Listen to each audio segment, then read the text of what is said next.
Kita masuki berita pertama pemirsa, puluhan rumah di 3 RT Kelurahan Eka Marga, Kecamatan Lubuk Linggau Selatan, 2 Kota Lubuk Linggau alami rusak berat, bahkan salah satunya ambruk dengan rata dengan tanah, akibat ditiup angin kencang.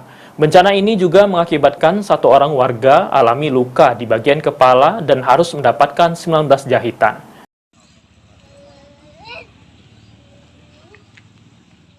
Seperti inilah kondisi puluhan rumah yang berada di 3 RT, yakni RT 3, 4, dan 5 di Jalan Arjuna, Kelurahan Eka Marga, Kecamatan Lubuk Linggau Selatan 2, Kota Lubuk Linggau yang alami kerusakan akibat terjangan angin kencang pada Minggu petang.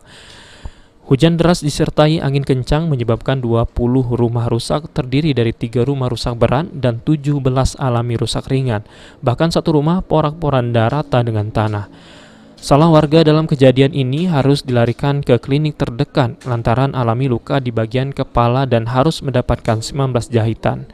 Menurut Rusni, saat kejadian dia sedang berada di dalam rumah dan tiba-tiba angin kencang datang hingga menyebabkan material bangunan jatuh dan menimpa dirinya. Tahu berlari kata wong, "Apa yuk tolong aku, cak mana rumahku," kata aku.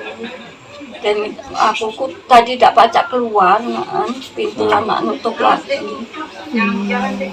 Usaha keluar, baca, jadi berlari depan itu yang sebelah, minta tolong, ya Allah. Sementara itu warga lain yang rumahnya ambruk mengaku sedih karena seluruh bangunan rumahnya rata dengan tanah, padahal habis lebaran dirinya berencana pindah ke rumah tersebut. Ya Mbak, ya termasuk batas, seng kan, kusen. Ya, semuanya hitungannya. Ini ada berapa, Pak? Kamar ada 2. Oh, kamar 2. Trihajaria, PAL TV.